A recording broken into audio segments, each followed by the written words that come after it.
this session. So did it really We have set out a space safe enough for those with intersecting needs to seek help with us, because some of them are not just LGBT and living with HIV and using drugs. Some are also of minority ethnicities.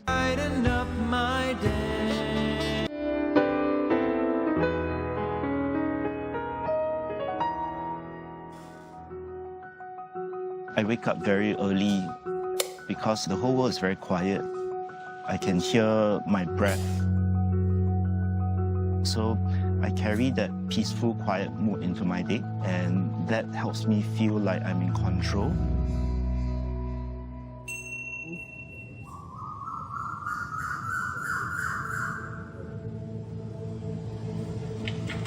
For 20 years, I struggled with drug use to the point that I had to use every hour, not just every day, in order to function. I really wanted to stop, and I tried different things and nothing worked.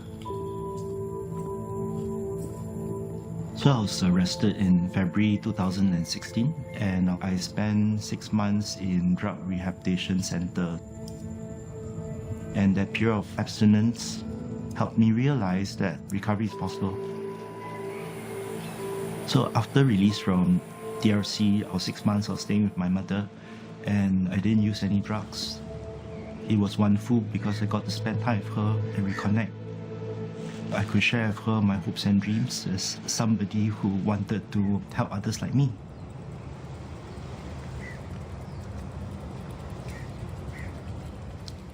Welcome to today's 12-step recovery meeting. My name is Adrian. I'll be your facilitator for today. Hi, Adrian.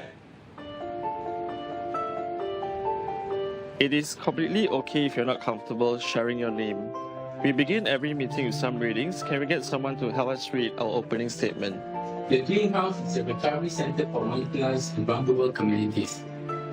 To all are welcome. We have set out a space safe enough for those with intersecting needs to seek help with us, because some of them are not just LGBT and living with HIV and using drugs. Some are also of minority ethnicities. Some of them are also physically challenged. For my family, say, without recovery, without. I think one of my characters. Everything is anonymous and free of charge. We actually don't take down any identifying information. We assign you a case number. Belonged, and I feel okay to share my thoughts.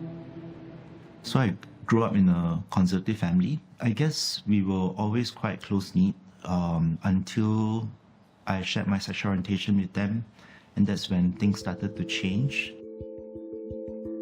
I came out to my family around 15 years of age, and they sent me to have my sexual orientation changed because this is not the kind of son that they wanted for themselves.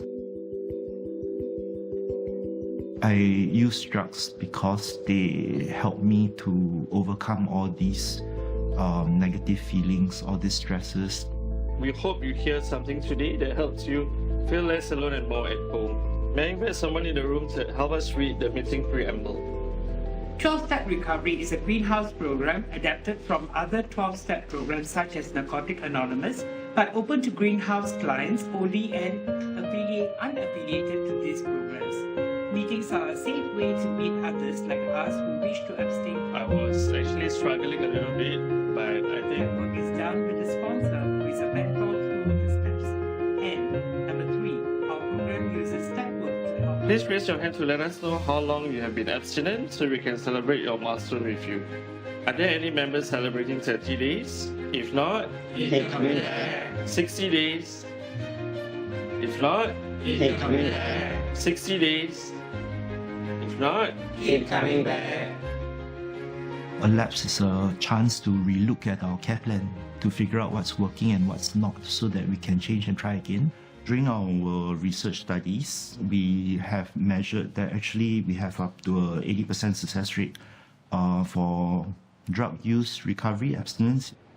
After going through a good round of counseling with the greenhouse, accepting my identity, getting rid of my internal homophobia, I've managed to accept myself and I have started loving myself.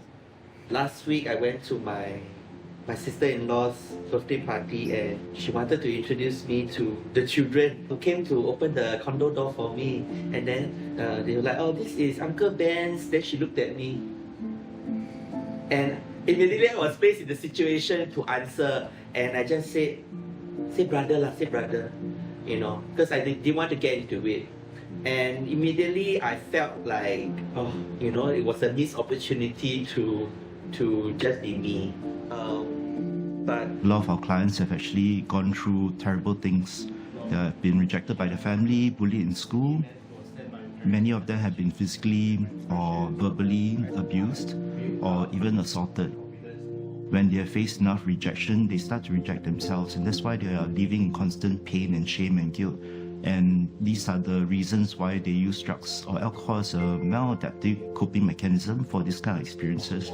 So when we provide care to them, we do a brief trauma history to figure out what are some of these things that happen. We just want to move on, you know. My addiction has actually caused me to lose everything in my life. My parents are no longer around. In 2018, I had the biggest relapse of my life using drugs, and it was bad, you know. I having psychosis, hiding under the bed, listening to voices all over the room, and I have no one to talk to about my struggles. When I start coming to the greenhouse, that is where I start to learn again to become a human. It really takes a lot of one day at a time to start building a relationship with people. I tried so many support groups in my life, and everywhere I go, I feel that the space wasn't safe enough because I always feel judged. But coming to Greenhouse, that feeling is non-existent. I feel safe, I feel belonged, and I feel okay to share my thoughts, my feelings with everyone. I can relate to so many of your stories. That's what makes me love coming to Greenhouse so much more. And for that, I just want to say thank you. Thank you. Yes, ma'am.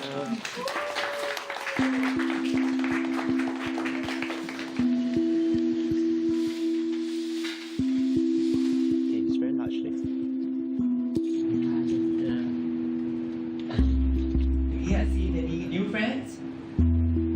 So I'm Alan with new faces. And they are also struggling with addiction. So I want to help us understand, like, what is unique about the care that the greenhouse actually provide to your clients? The greenhouse is an early adopter of trauma-informed care, but trauma-informed care does not belong to the greenhouse.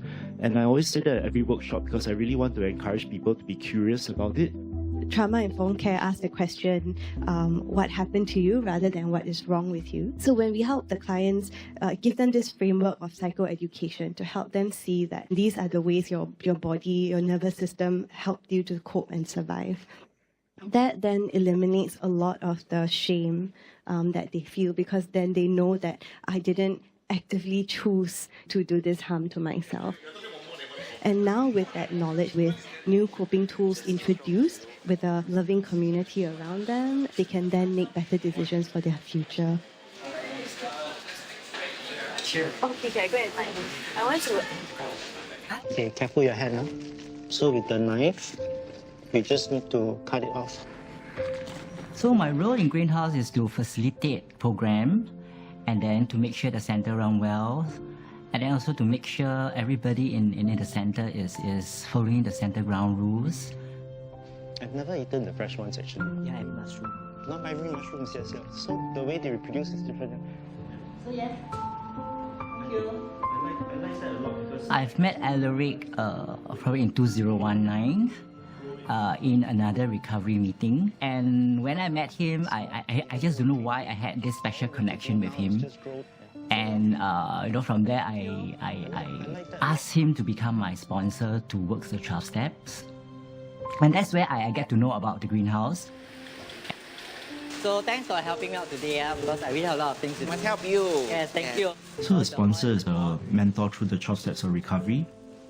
And the sponsor actually walks them through the various stages of their lives to look at what happened and take responsibility for some of the actions so that they can stop using drugs and help others do the same. So with the help of people, in the greenhouse, my recovery families, I start to have more connections to people who are safe to be with, I will share a lot of things that I don't normally share with people. From there, the step work has really made me feel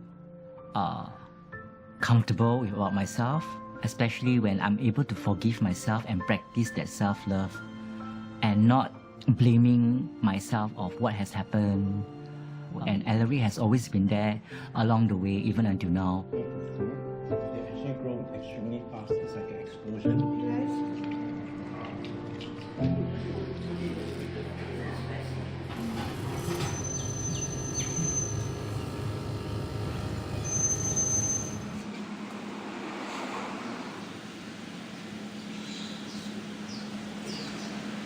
So the turning point in my life was actually when I was hosting a recovery meeting. I had a relapse. I started using drugs again. I was paranoid, I was sweating, I was feeling very ashamed of myself. And at the end of the meeting, because it's tradition, everyone took turns hugging each other. They told me that, Rick, I believe you. I believe that you want to stop using drugs. I think that you're a good person and that you can do this. Yeah.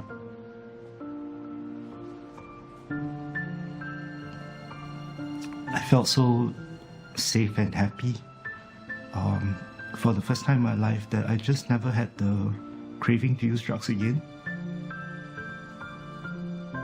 I still remember the day I had this life-changing experience. It's the 7th of July 2017, which is also the official opening date of the greenhouse. So the greenhouse shares my anniversary, the day that I stopped using. The chef. No, the other one. Chef.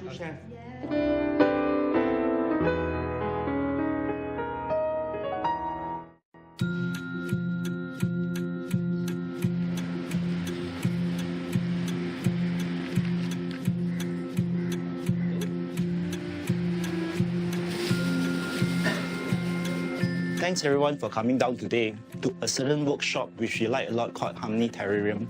Yeah, so with me today are Joyce, Sheila and Brenda, who is really obsessed and like the message of this. I was actually surprised that they seem to enjoy the terrarium making session.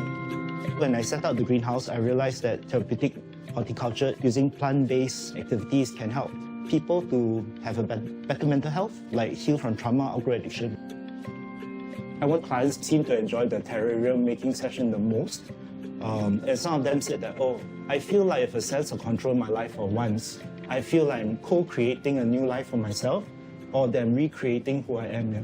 So I hope you all enjoy. Fundraising remains the greatest challenge for us as an organization because we are struggling with so many sensitive issues which most people don't want to talk about. Fortunately, we were visited by a government ministry who wanted to understand better the kind of work that we do. We began to receive some funding enough for us to formalize our operations. That's when we received our charity status, membership in the National Council of Social Service, and also Institution of Public Character status.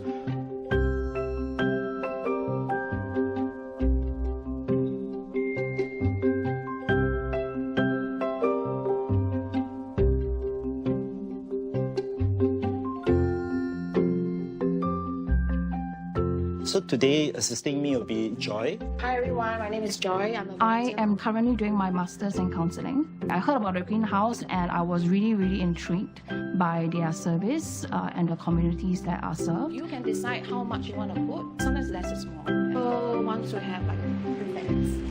As you guys are watering your terrarium, reflect on the process and the journey you took to create this, and then we can all share how you're feeling when you're ready.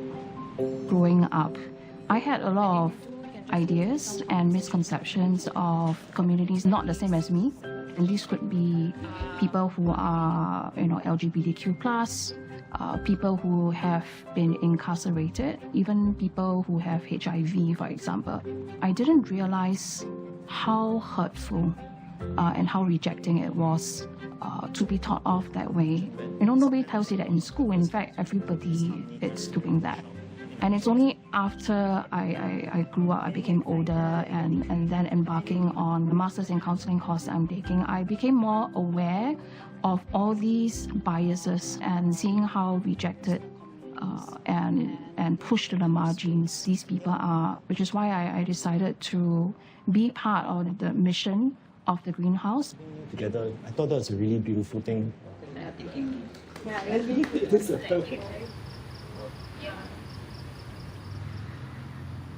It's great that we get to catch up because, by being on the board of directors. My sponsor through the 12 Steps of Recovery was Rainer.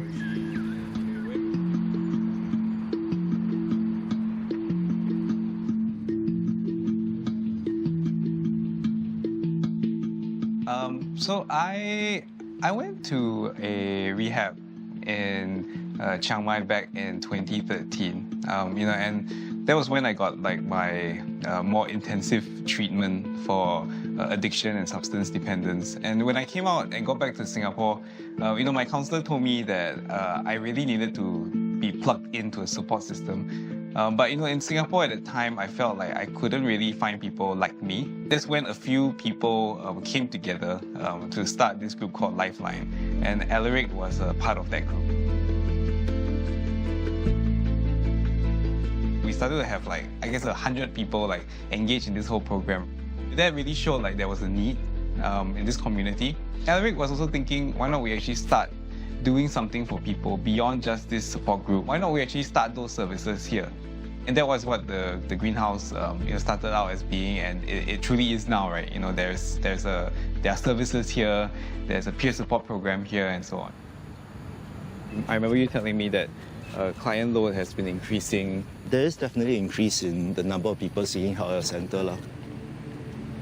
Consistently across the world, when we look at the scientific literature, sexual minorities or LGBTQ+ people in general have higher levels of mental health challenges, including substance use. This minority stress doesn't have to just take place in the context of sexual minorities. It can be any kind of minority identity. Minority stress theory is this idea that because of minority identity, you face additional stressors in your life. But kind of in this state of constant vigilance, right? Because some people might stigmatize or discriminate against you based on a particular minority identity. That stress can actually lead to, compensation in terms of, let's say, mental health, in terms of substance use. The clients are given permission to share about what happened to them as long as there's no identity. Traditionally, our peer support program, our counselling program, and our family support program have run in silos for safety reasons. So how can we complement each other's work together? And we're going to use this case study to really be thinking about how peer supporters and counsellors can work together. If you take a look at the screen, Ahwan is a 30-year-old man living with HIV. His family has thrown him out of their home for being gay. He looks high, so Ahwan is keen to change his sexual orientation so he can move back in with his family. So how would you approach care for him? So I'm a mother of two myself. And when I read that Ahwan's father pushed him down the stairs when he was 15, I will also have to be aware that as much as I love my children, Ahwan might never have had a parent that loved him. For me, I'm curious about his HIV status. Has he disclosed his status to his family yet? And is he open about it? Because, they're living with HIV, there's still a current stigma attached to this, And then plus you're gay, undergoing substance abuse addiction. All this further adds up to feeling isolated, ostracized.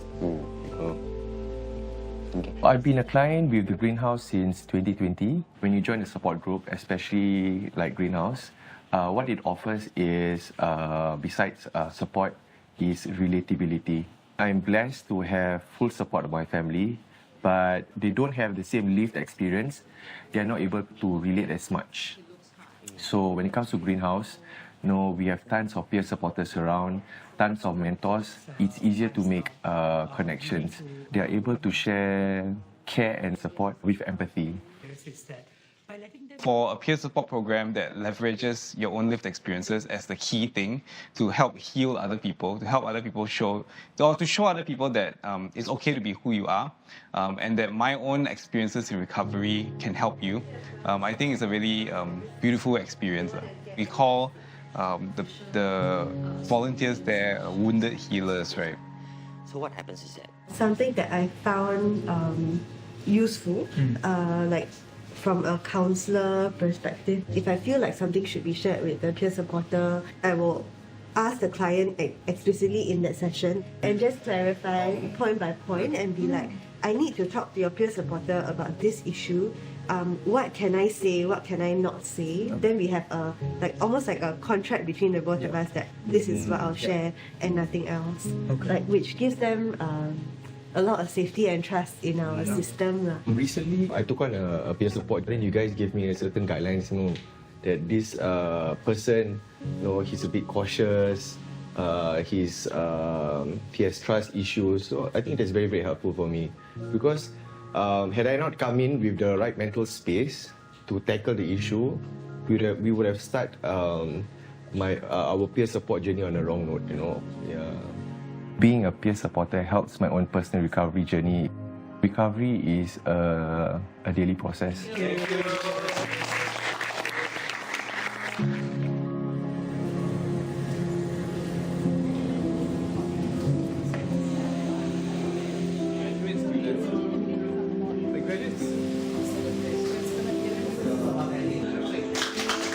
Congratulations. Yeah, so we have to smile. So no matter how big we grow, no matter what happens, we must always remember that we are here because we are a chosen family. So thank you for being here. I really appreciate how large our family has grown. Alaric setting up the Substance Use Recovery Centre for vulnerable and marginalized communities. That's I feel it's a really brave thing for Alaric to do also because, starting something new, especially unprecedented in Singapore. With the greenhouse, there is hope for everyone, regardless of how many times they fall. I believe you keep trying, one day you will be out of addiction. Every person can heal. We're not here to fix something that isn't broken. When you have been treated so badly, you think that the world is a bad place and that people are dangerous. To come to our center and receive care for free from strangers shows you that the world is not what you think it is. There can be kindness, there can be love. Anybody who wants to heal from trauma and outgrow addiction is very welcome at the greenhouse.